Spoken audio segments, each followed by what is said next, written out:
ওমরে ফারুক যে বিশ্বনবীর শ্বশুর এটা অনেকে জানেই না। ওমরে ফারুক রাদিয়াল্লাহু তাআলা আনহু বিশ্বনবীর শ্বশুর ছিলেন, এটা আজকে নতুন শুনছেন। কে কে হাত তোলেন? দেখছেন হুজুর, ইসলামের 4 খলিফার 2 খলিফা বিশ্বনবীর মেয়ের জামাই, আর বাকি 2 খলিফা বিশ্বনবীর শ্বশুর। সাইয়েদনা আলী রাদিয়াল্লাহু তাআলা আনহু, সাইয়েদনা উসমান যুন-নূরাইন বিশ্বনবীর মেয়ের জামাই।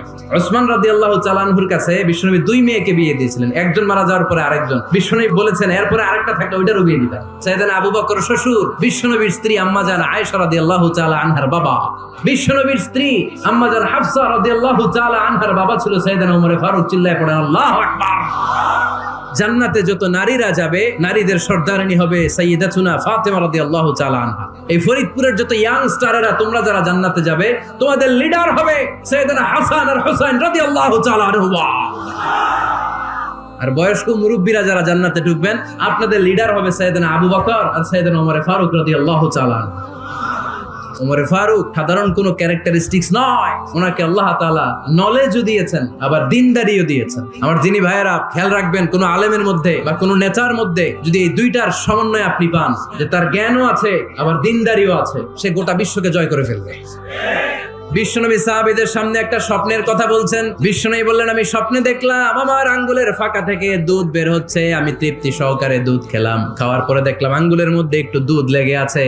আমার আঙ্গুলে অতিরিক্ত লেগে থাকা দুধটা আমি ওমরে ফারুকের মুখের মধ্যে লাগিয়ে দিলাম।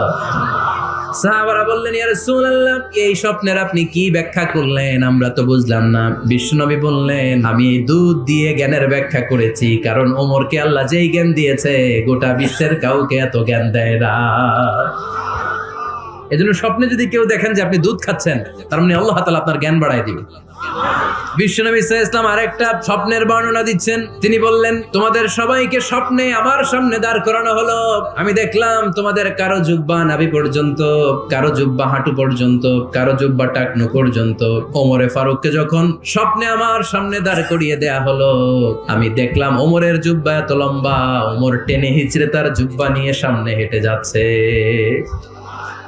সাহাবারা বললেন, ইয়া রাসূলুল্লাহ, ও আল্লাহর রাসূল, এই স্বপ্ন দিয়ে আপনি কি বুঝাতে চাইলেন? আমরা কিছু বুঝলাম না। বিশ্বনবী বললেন, আউয়ালতু বিহি আদ-দীন, আমি এই হাদিসের দ্বারা দ্বীনের ব্যাখ্যা করলাম। যার জামা যত লম্বা তার দ্বীনদারি তত বেশি। তার মানে ওমরে ফারুকের তাকওয়ার সামনে সব তাকওয়া পানি হয়ে যাবে। কোন সুবহানাল্লাহ।